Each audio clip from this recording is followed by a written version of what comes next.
Journey share करेंगे कि इनकी जर्नी नी रिप्लेसमेंट की कैसी रही, उससे पहले कितने समय से इनको परेशानी थी, और यही वाले सारे सवाल आज हमसे पूछेंगे।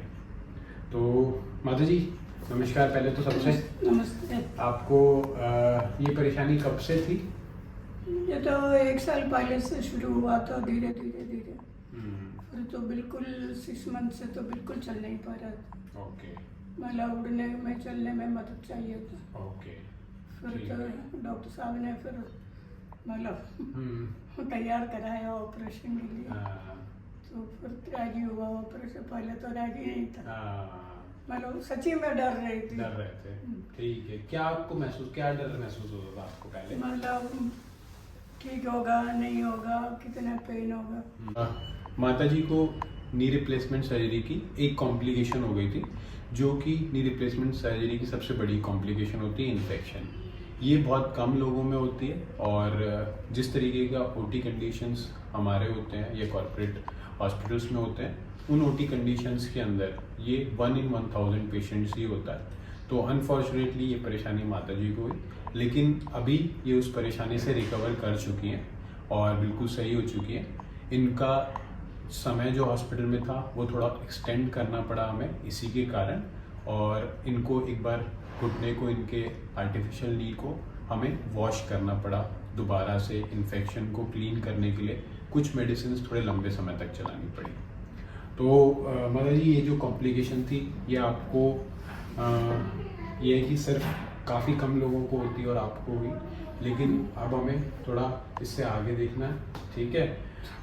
कि आपकी रिकवरी या आपकी जो जो आपकी रिकवरी है वो आपके लिए एक्सरसाइजेज आपको करना है, ठीक है? रेगुलरली आपको वॉक करना है, ग्रेजुअली अपने आप को पुश करना है कि कितना आप कर पा रहे हो।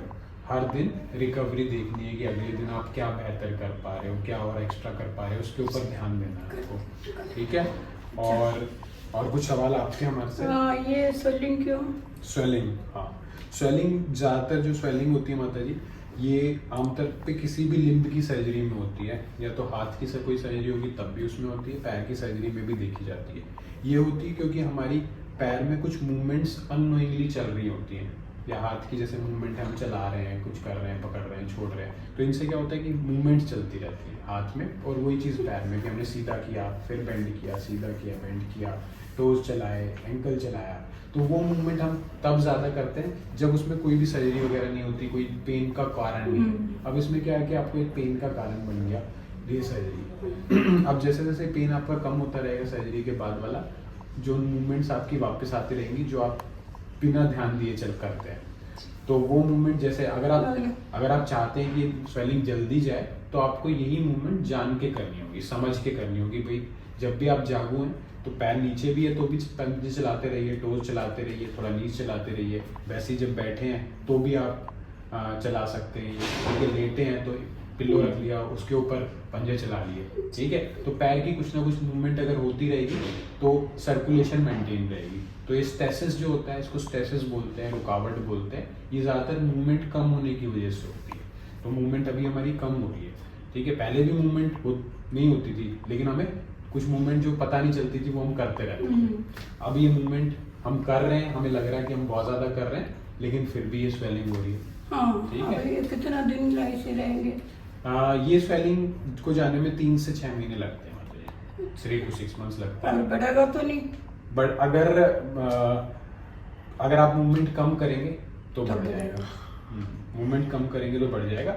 इसको कम करने के कुछ और तरीके होते हैं, जैसे कि क्रेप बैंडेज का इस्तेमाल। आप नीचे से ऊपर की तरफ क्रेप बैंडेज बांध सकते हैं जब भी चल फिर रहे हैं, बैठे हैं, ताकि क्योंकि डिपेंडेंट है, नीचे की तरफ है, तो हमारी बॉडी में जो भी पार्ट्स हमारे हार्ट के नीचे होते हैं, दिल के नीचे होते हैं, उन पार्ट्स के अंदर स्वेलिंग बढ़ने के चांसेस होते हैं। तो उनको अगर हम कंप्रेस रखेंगे किसी तरीके से, तो या तो वो आप क्रेप बैंडेज से कर सकते हैं, और या फिर स्टॉकिंग्स आती हैं, जुराबें होती हैं पहनने वाली, तो वो भी कंप्रेस रखती हैं। तो वो कंप्रेस रखेंगी तो आपको ये स्वेलिंग नहीं होगी। पहले भी मुझे एक आयुर्वेद में करा तो उन्होंने कहा था मतलब सॉक्स, हाँ बिल्कुल। तो 2 चीज़ें इन स्वेलिंग को कम करने के लिए, इंक्रीज इन मूवमेंट बढ़ानी है, और दूसरी स्टॉकिंग्स या फिर क्रेप बैंडेज, कोई किसी तरीके से उसको कंप्रेस करके रखना है। ये दो चीजें करेंगे तो फिर आपको मतलब फुट से लेकर ऊपर तक। अगर आप क्रेप बैंडेज यूज करते हो तो फुट से लेके स्टार्ट करना है, जहाँ नीचे की तरफ थोड़ा सा टाइटली आपको रैप करना है क्रेप बैंडेज। ऊपर जैसे जैसे आएंगे वो क्रेप बैंडेज रिलेटिवली लूज होता रहेगा, धीरे धीरे करके लूज होता रहेगा। कुछ वीडियोज हमारी क्रेप बैंडेज के ऊपर भी तो चैनल पे देख लेंगे, उससे भी हो जाएगा कि क्रेप बैंडेज को कैसे बनाना। ठीक है। उसके अलावा अभी आप नॉर्मल नहा धो सकते हैं, अब आपके सूचे रिमूव हो चुके हैं, वॉश कर सकते हैं इसको ना। नहीं वो मतलब करते हैं, वॉश करते हैं, एक बार दिखाइए जरा।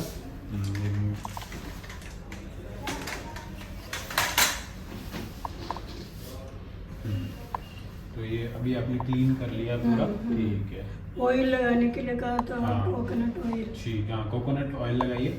ठीक है, कोकोनट ऑयल से इसकी मसाज कर सकते हैं। बाकी जो टॉप टिश्यूज हैं, मांसपेशियां, उनको भी आप ऐसे करके मसाज कर सकते हैं। ठीक है, जो स्कार है उसको रिलीज कर सकते हैं ऐसे ऐसे करके, हल्का हल्का स्कार को ऐसे ऐसे करके राउंड शेप में ऐसे ऐसे करके कर सकते हैं। तो इससे क्या होगा, जो स्कार अंदर वाली टिश्यूज से एडहेर्ड है वो रिलीज होगा तो अंदर वाली टिश्यूज की मूवमेंट ज़्यादा होगी, समझिए। तो इसको आप स्कार को रिलीज करेंगे ऐसे करके, दोनों तरफ, उस तरफ भी थंब से रोल कर सकते हैं ऐसे करके स्कार को। ठीक है, वैसे आपका स्कार सही होगा। ठीक है। दूसरा, पेटला जो बोन है हमारी, उसको भी मूव करना है, आपको ऐसे पकड़ना है। हाँ, जैसे आप चला रहे हैं अभी, तो इसको रेस्ट पे रखेंगे, पैर को रेस्ट पे रखेंगे, तो फिर उसके बाद दोनों हाथ लगा के जो हमारी घुटने की कटोरी होती है उसको ऐसे चलाएंगे। ठीक है, ये करके इसकी भी एक्सरसाइज करनी है आपको।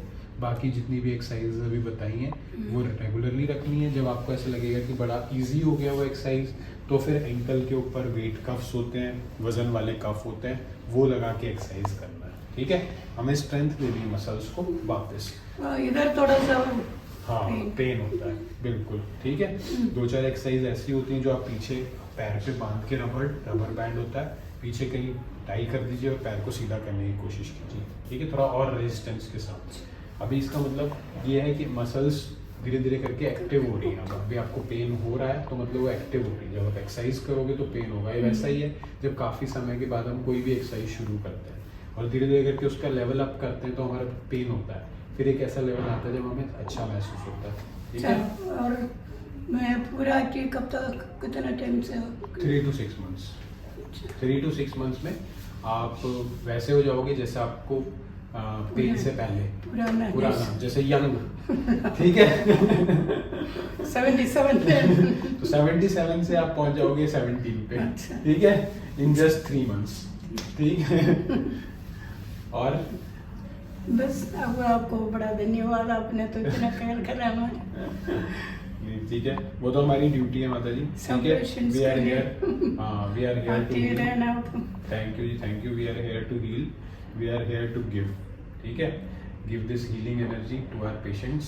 ठीक है, वो तो वेरी इंपॉर्टेंट है वो। नहीं, सही हो जाएंगे, बिल्कुल सही हो जाएंगे। और अभी आपको यही विजुअलाइज करना है, यही देखना है कि मैं जब सही हो जाऊंगी तो कैसी होंगी। तो ये देखा गया है कि जो लोग विजुअलाइज आगे का कर रहे होते हैं हीलिंग प्रोसेस में, उनकी हीलिंग बहुत अच्छी होती है। ठीक है, तो आपको एक तो भगवान से हमेशा हमेशा शुक्रिया अदा करना है, थैंक्स कहना है कि भाई जो चीज़ें हमारे पास हैं, ठीक है, we should be thankful for the things that we have. ठीक है, we should fill our mind with that gratitude. उस ग्रेटिट्यूड से हमें अपना दिमाग फिल कर देना है। डाउट्स के लिए दिमाग छोड़ना नहीं चाहिए दिमाग में कोई भी। We are a believe. नहीं, अभी मेरे मन में कोई डाउट नहीं है। हाँ, बस ठीक है, तो यही कंटिन्यू रखना है हमें। ठीक है, अभी नहीं है और आगे भी नहीं होना है। ठीक है, ये कि जो हमारे पास अच्छा है, हमें उसी चीज को याद करना है, पहली चीज ये करनी है। ठीक है, कभी भी डाउट आए तो किताब, पेन और कॉपी पे स्टार्ट कर देना है लिखना। ठीक है, आज मेरे इस चीज में डाउट, इस चीज में डाउट था तो अब उसको क्लियर कैसे करना है, हमें पेन और कॉपी पे लिखना है कि I am thankful for, I am grateful for, और पेन रुकना नहीं चाहिए। समझिए, इसकी शर्त ये है। जब तक 2 या 3 पेज भर नहीं जाते थैंकफुल के और ग्रेटफुल के, तब तक आपका पेन, तब तक आप सही हो जाओगे। समझिए, तो आप ये महसूस करोगे। इन जनरल भी ये सब लोगों को करना चाहिए, क्योंकि स्ट्रेस का लेवल इसी वजह से बढ़ रहा है क्योंकि हमारे दिमाग में डाउट्स ज़्यादा आ रहे हैं। ठीक है, तो हाँ, तो- पहले तो डाउट ही आएंगे। हाँ, तो पहले डाउट आ जाते हैं जैसे हम पता नहीं कितना बड़ा काम करने वाले हैं, काम करने के पहले से डाउट स्टार्ट हो जाते हैं हाँ, ना, सही। और उसकी वजह से क्या होता है, हम पहला स्टेप भी नहीं ले पहले सकते। पेन होगा, ठीक हाँ, होगा। बिल्कुल बिल्कुल। तो हमें अब, क्योंकि अब तो ये हो गया है, ठीक है, अब एक्शन तो हो गया है, Okay. ठीक है, अब एक्शन के बाद तो डाउट का कोई पॉइंट ही नहीं है, एक्शन तक होता है कि हाँ चलो ठीक है डाउट हो जाए। अब हमें एक्शन हो चुका है, रिप्लेसमेंट हो चुका है, अब सिर्फ हमें थैंकफुलनेस रहना है, तभी आर थैंकफुल फॉर।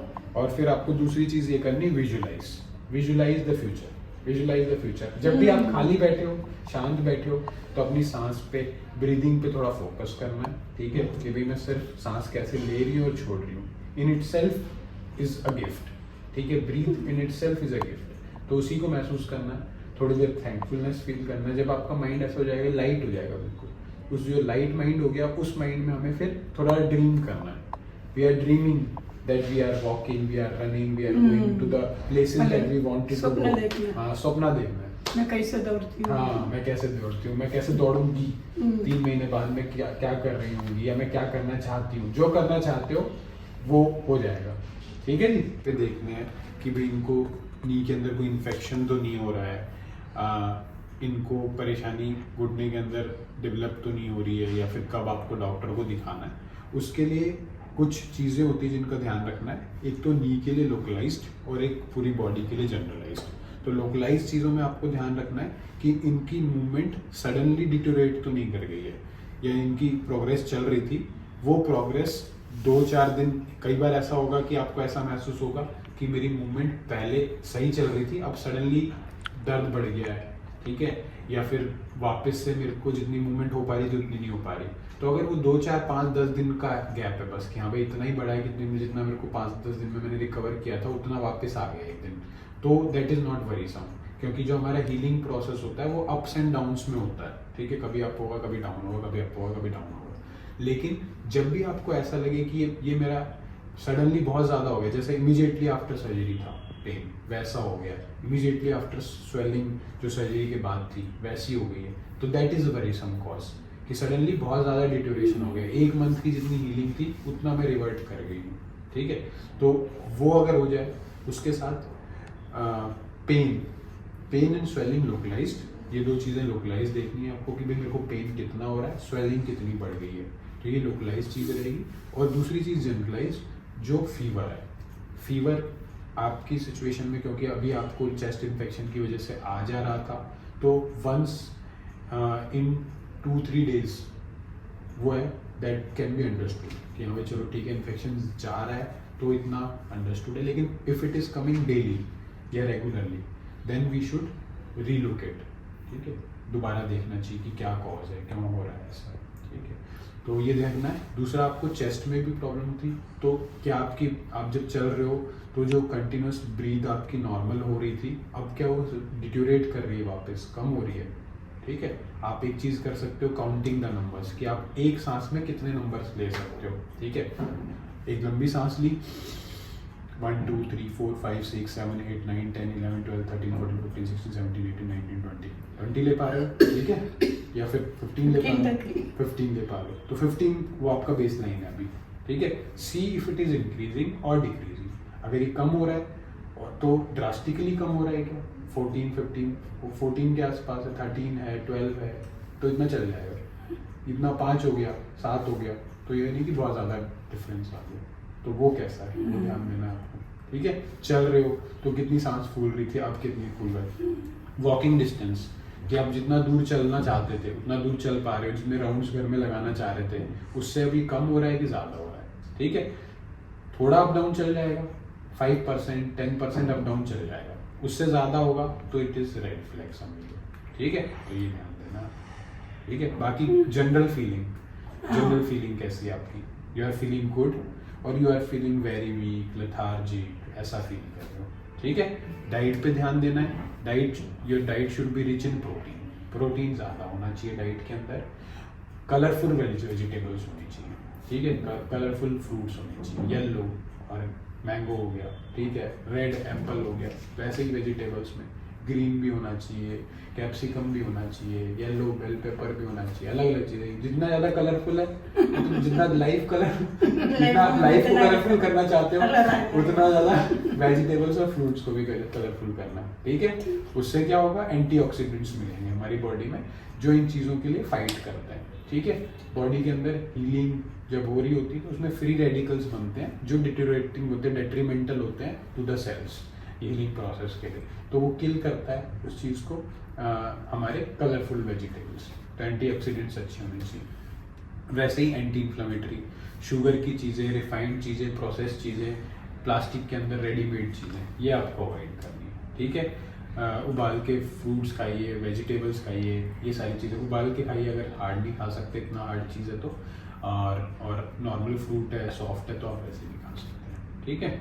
ये आपको ध्यान देना है। बाकी नॉर्मल स्लीप, दिन में आप ज़्यादा बैठिए, अवॉइड बेड, नॉर्मल चेयर पे बैठिए, नॉर्मल सोफे पे बैठिए, बैठ इतना सकते हैं जितना आपका नी अभी बेंड है, इससे थोड़ा सा और नीचे तक बैठ सकते हैं आप। बहुत ज़्यादा नीचे मत बैठिए, उठने में घुटने पे जोर पड़ेगा अचानक। ये धीरे धीरे करके आपका वो भी बढ़ाएंगे, बेंडिंग भी बढ़ाएंगे, वो ध्यान रखना है आपको, ठीक है। ज़्यादा टाइम आपको दिन में व्यस्त रहना है, बिजी रहना है, ठीक है। बिजी रहेंगे तो रात को आपको इजी, माइंड को शांति मिलेगी, माइंड को रेस्ट मिलेगा, ठीक है। सारे दिन अगर आप बेड पे रहेंगे तो क्या रहेगा कि आपको रात को भी नींद नहीं आएगी। दिन में चीज़ों में बिजी रहना है, कुछ देख सकते हो, कुछ डिस्कस कर सकते हो, कुछ पढ़ सकते हो, ठीक है, लिख सकते हो, ठीक है, गोइंग बैक टू स्कूल, ठीक है, ये सारी चीज़ें कर सकते हो। दिन में तो व्यस्त रहना है आपको, ठीक है। जितना कम हो सकता है उतना कम सोइए, नहीं सो बिना उसके काम चल सकता है तो और अच्छी बात है। रात को अच्छी स्लीप लेनी है, नहीं कभी भी ऐसा होता है कि नहीं स्लीप नहीं ले पा रहे हो तो फिर हमें बताना, ठीक है। चलिए, ऑल दी बेस्ट, ठीक है। हम भगवान से प्रार्थना करेंगे कि आपकी रिकवरी फास्ट हो, सुपर फास्ट हो। हम भी आपको रोज मतलब याद रखेंगे आपका एडवाइस। और आप दिल्ली में रहते हो? दिल्ली में रहोगे अभी? हाँ जी, मैं सेक्टर 7 में रहती हूँ। बस तो फिर ठीक है, तो फिर अब आप थोड़े टाइम के बाद अकेले भी आ सकते हो, मुझे लग रहा है, ठीक है। हाँ, ये रिक्शा में बैठो। हाँ, रिक्शा में बैठ के और सीधा हमारे पास। तो मैं ट्यूसडे और सैटरडे रहता हूँ यहाँ पे 10 to 1 मॉर्निंग में, इवनिंग में 6 to 7, कभी भी आ जाइएगा, ठीक है। अभी कितने दिन के बाद चेकअप एक बार आप वो डॉक्टर अंकित लिख के देंगे, उनको दिखाना ज़्यादा ज़रूरी। जब भी उनको दिखाने आएंगे तो फिर हमारे पास आ जाइएगा नियरेस्ट। वो वैसे डेली होती है उनकी ओपीडी, तो ट्यूसडे और सैटरडे में अगर आएंगे तो मैं भी मिल जाऊँगा, डॉक्टर आज भी मिल जाएंगे, दोनों मिल जाएंगे, ठीक है। जब भी आएंगे तो मिलके जरूर जाइए, ठीक है, ठीक है। आपका smiling face gives us motivation, ठीक है। तो यही मोटिवेशन चाहिए हमें, ठीक है जी। चलिए, थैंक यू वेरी मच।